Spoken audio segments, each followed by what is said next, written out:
Aku tidak pernah membayangkan bahwa suatu hari aku akan mendengar kata-kata itu keluar dari mulut putriku sendiri. Kata-kata yang begitu dingin, begitu tajam, sampai membuatku terdiam seperti batu. Hari itu, aku berdiri di depan pintu kamarnya, tidak sengaja mendengar percakapannya dengan seseorang di telepon. Suaranya terdengar kesal, tertekan, dan kemudian terdengar jelas, tanpa keraguan sedikit pun. Dia hanyalah beban. Aku tidak tahu apakah napasku sempat berhenti, atau kalau jantungku benar-benar berdetak lebih lambat saat itu. Yang aku tahu, dunia di sekitarku seolah memudar. Aku menatap lantai sambil mencoba memahami apakah aku benar-benar mendengar apa yang aku pikir aku dengar. Putriku, anak yang kubesarkan sendirian, anak yang kudoakan setiap malam, menyebutku sebagai beban. Dan bukan hanya itu, nada suaranya bukan sekadar lelah atau jengkel. Nada itu penuh kejengahan. Seakan keberadaanku sendiri adalah masalah dalam hidupnya. Aku mundur perlahan, memastikan lantai tidak berderit, memastikan dia tidak sadar bahwa aku mendengar semuanya. Namun ketika aku kembali ke kamarku, langkahku gemetar. Tanganku bergetar. Aku tidak menangis. Bukan karena aku kuat, tetapi karena rasanya bahkan air mata pun tidak sanggup keluar. Aku hanya kosong. Dan di tengah kekosongan itu, muncul sebuah keputusan. Bukan keputusan yang lahir dari kemarahan. Bukan juga pembalasan. Tapi keputusan yang datang dari rasa sakit yang begitu dalam sehingga hanya tindakan besar yang bisa menutup luka itu. Aku memutuskan untuk melakukan sesuatu yang akan membuat semua orang terkejut, terutama putriku sendiri. Sebelum aku melanjutkan cerita ini, pastikan kamu sudah subscribe agar tidak ketinggalan kisah dramatis dan menyentuh lainnya. Tekan tombol subscribe sekarang, ini sangat membantu kami terus menghadirkan cerita seperti ini.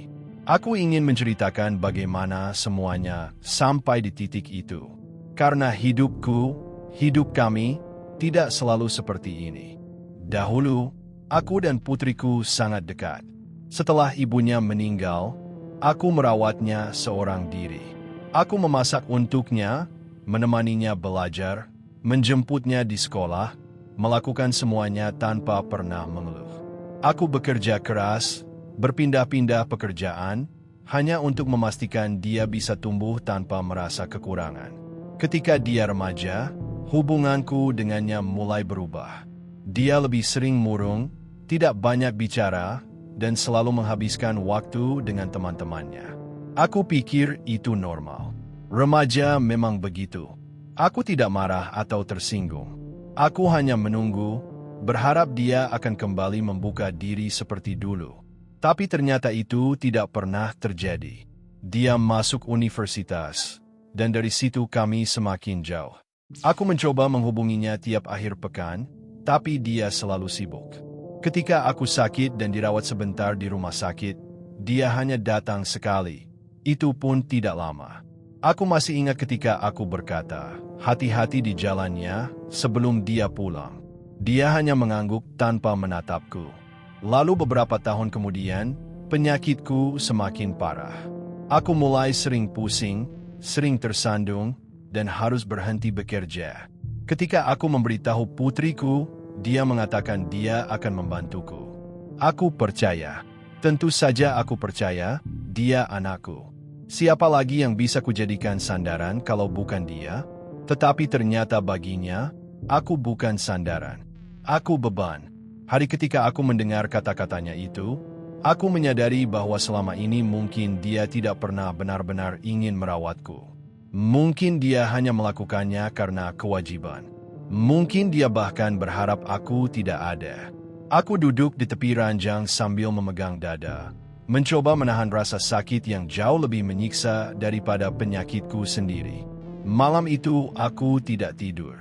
Aku memikirkan ulang seluruh hidupku, memikirkan semua pilihan yang pernah kuambil, memikirkan masa depanku. Masa depan yang tiba-tiba terasa sangat pendek.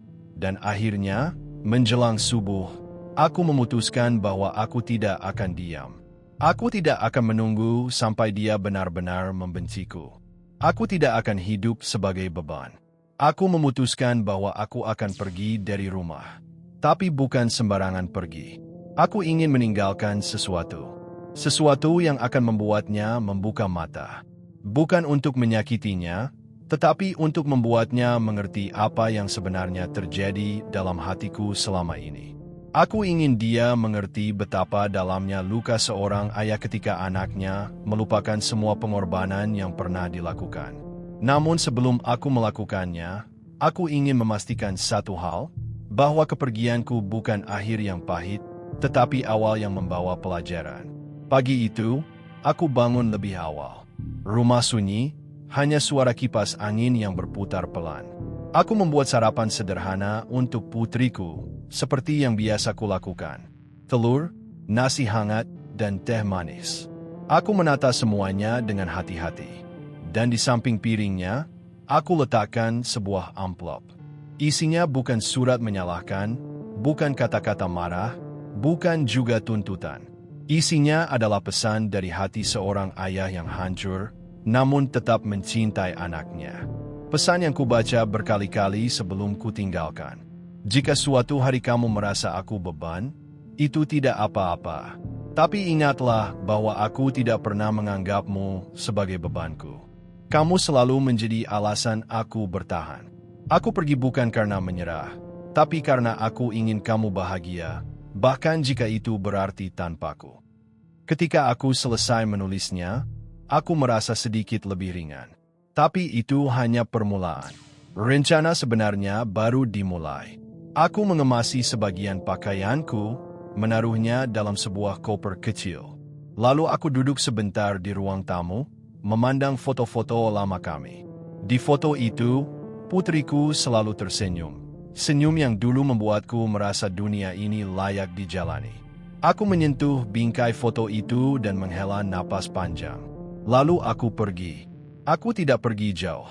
Aku hanya menuju sebuah rumah perawatan kecil di pinggir kota, tempat seseorang yang kukenal bekerja sebagai perawat. Aku meminta izin tinggal sementara sambil mencari tempat lain. Mereka menerimaku dengan ramah.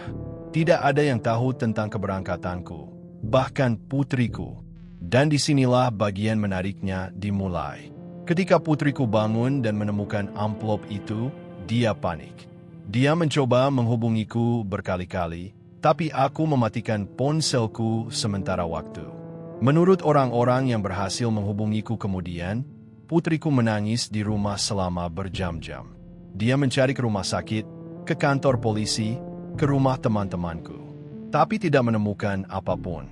Dia tidak hanya kehilangan ayahnya, dia kehilangan seseorang yang selama ini dia anggap remeh. 2 hari kemudian, seseorang mengirimkan pesan kepadaku.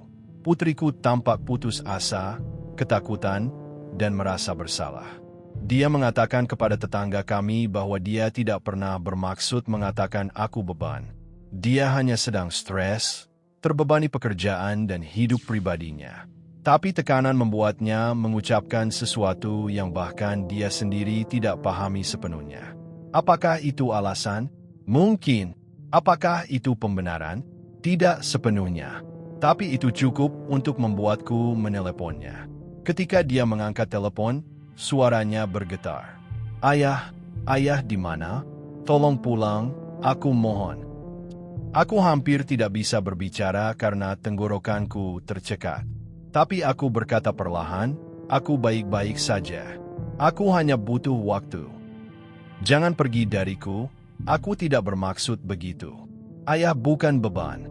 Ayah tidak pernah menjadi beban, suaranya pecah di akhir kalimat.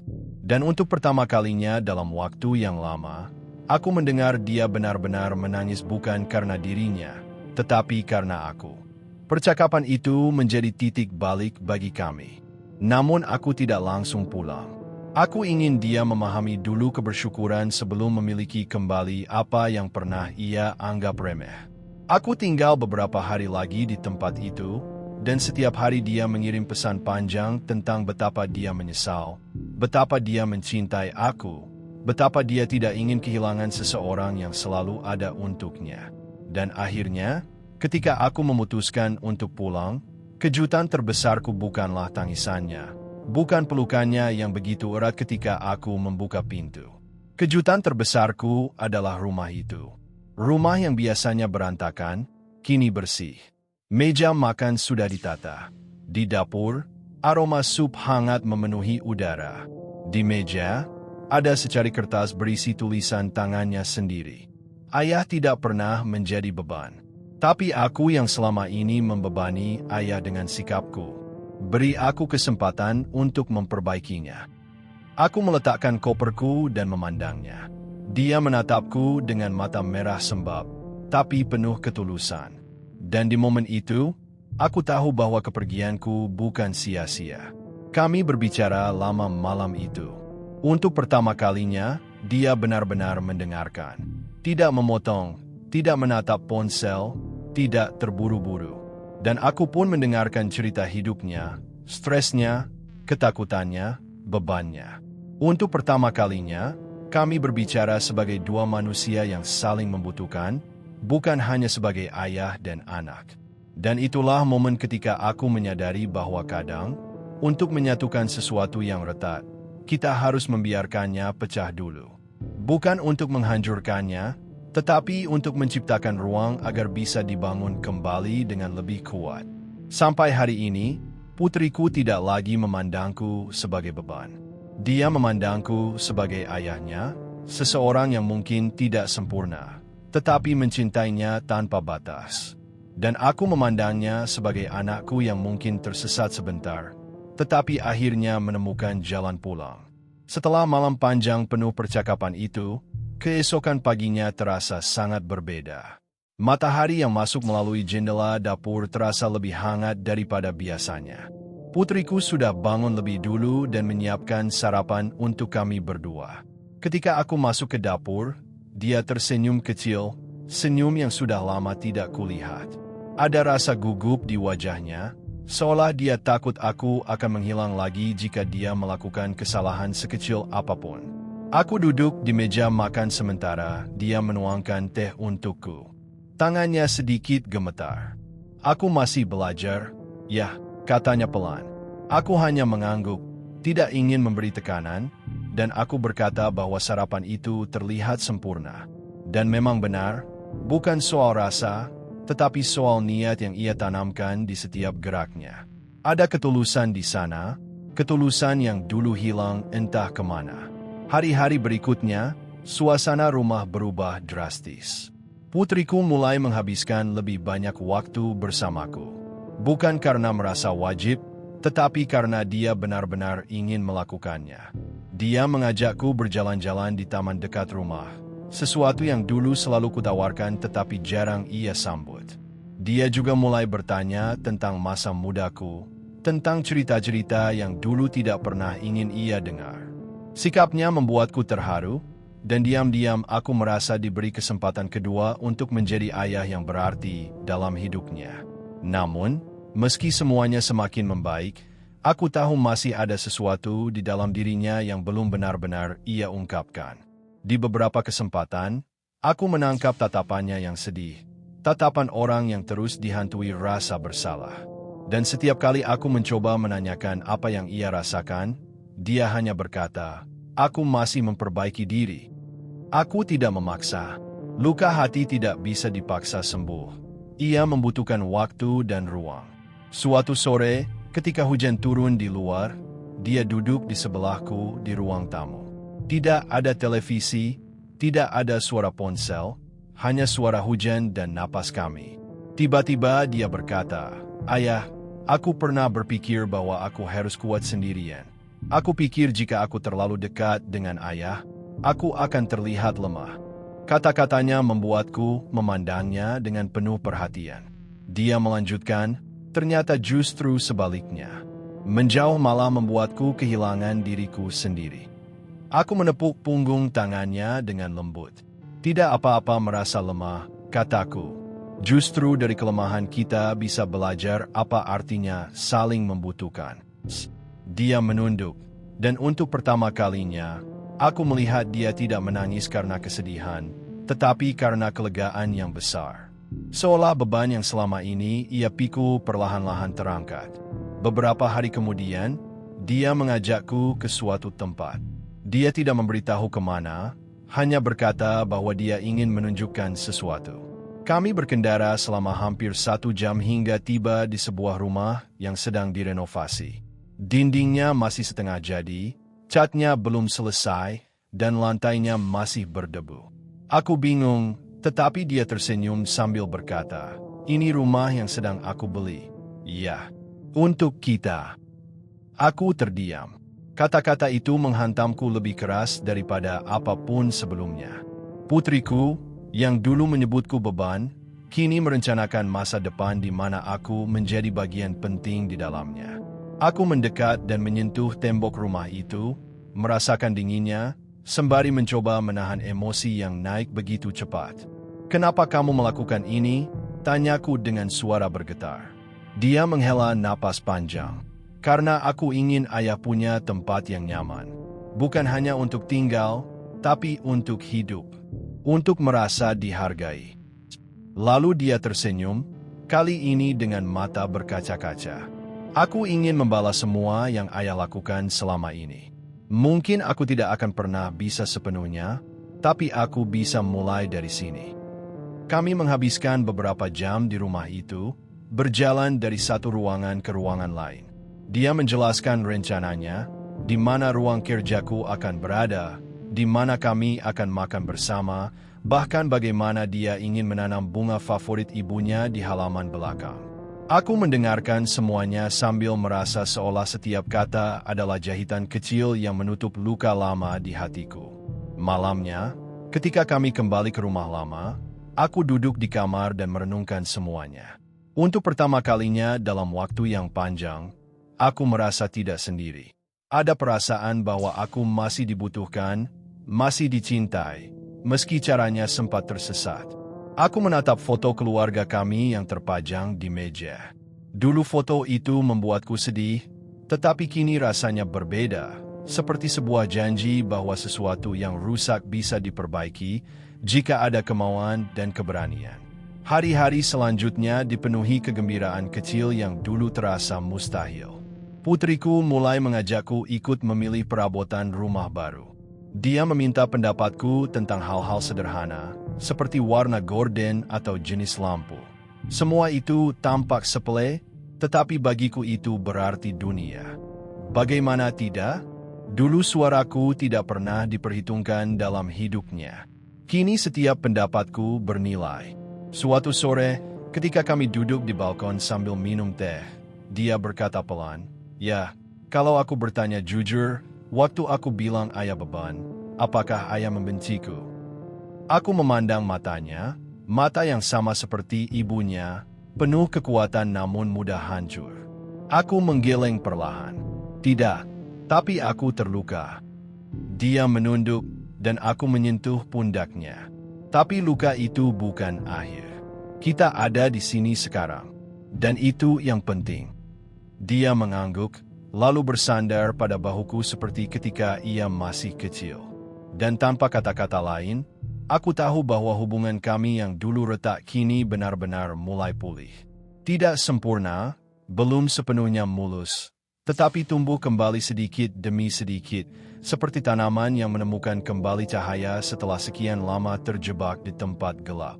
Pada malam itu, sebelum tidur, aku sempat bertanya pada diriku sendiri, apakah semua ini mungkin terjadi jika aku tidak pergi waktu itu? Mungkin tidak. Mungkin kami akan terus hidup dalam ketegangan, pura-pura baik-baik saja tetapi sebenarnya saling menjauh. Kadang, jarak yang menyakitkan memang diperlukan untuk memperlihatkan nilai seseorang. Dan disinilah kami sekarang, dua jiwa yang dulu terpisah oleh kesalahpahaman dan kelelahan hidup, kini perlahan saling menemukan kembali. Dan aku tahu perjalanan kami masih panjang, masih penuh hal yang harus diperbaiki. Tapi untuk pertama kalinya, aku tidak takut menghadapi masa depan. Karena hari ini, aku tidak lagi sendirian. Beberapa hari kemudian, ketika kami sedang duduk bersama di ruang tamu, putriku tiba-tiba membawa sebuah kotak kecil.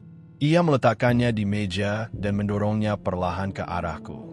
"Ayah, aku ingin menunjukkan sesuatu," katanya. Aku membuka kotak itu dan menemukan album foto lama yang kukira sudah hilang. Foto-foto masa kecilnya, ulang tahunnya, perjalanan singkat kami ke pantai. Semua tersusun rapi. Aku menemukannya di gudang, katanya pelan. Dulu aku tidak pernah peduli, tapi sekarang aku ingin menjaga semua kenangan ini. Aku membalik halaman demi halaman sambil tersenyum. Setiap foto membawa kembali memori yang dulu terasa pahit karena aku merasa kehilangan anakku. Tapi kini, kenangan itu kembali dengan rasa hangat. Putriku melihat setiap ekspresi di wajahku, seolah mencari tanda bahwa ia melakukan hal yang tepat. Aku menutup album itu perlahan dan berkata, "Ini hadiah terbaik yang aku terima dalam waktu yang lama." Dia menahan napas sejenak sebelum akhirnya tersenyum lega. Di hari berikutnya, kami mengunjungi rumah yang sedang direnovasi lagi. Kini beberapa bagian sudah mulai selesai, dan bentuk rumah itu semakin terlihat jelas. Putriku membawaku ke ruang yang katanya akan menjadi ruang baca kecil untukku. Ia berkata, "Di sini ayah bisa baca buku, atau menulis, atau apa saja yang ayah suka. Aku ingin ayah merasa tenang di rumah ini." Kata-katanya sederhana, tetapi terasa seperti pelukan yang menenangkan. Seakan ia sedang membangun bukan hanya rumah, tapi juga tempat untuk merawat hati yang pernah terluka. Sore itu, kami duduk di teras rumah baru sambil melihat para pekerja menyelesaikan tugas mereka. Angin bertiup pelan, membawa bau cat dan kayu yang baru dipotong. Putriku menatap rumah itu lama, lalu berkata, "Aku ingin ini jadi awal baru. Bukan hanya untukku, tapi untuk kita berdua." Aku mengangguk perlahan, karena aku tahu maksudnya lebih dalam daripada yang ia ucapkan. Ini bukan sekadar proyek rumah. Ini adalah upayanya memperbaiki semua yang sempat patah. Beberapa langkah dari kami, salah satu pekerja memberitahu bahwa 2 minggu lagi rumah itu mungkin sudah bisa ditempati. Putriku menatapku dengan mata berbinar-binar, sesuatu yang sudah sangat lama tidak kulihat. "Ayah siap?" tanyanya, setengah bercanda. Aku tertawa kecil, dan untuk pertama kalinya dalam bertahun-tahun, tawaku tidak terasa dipaksakan. "Kalau kamu yang menyiapkan segalanya," jawabku, "bagaimana aku tidak siap?"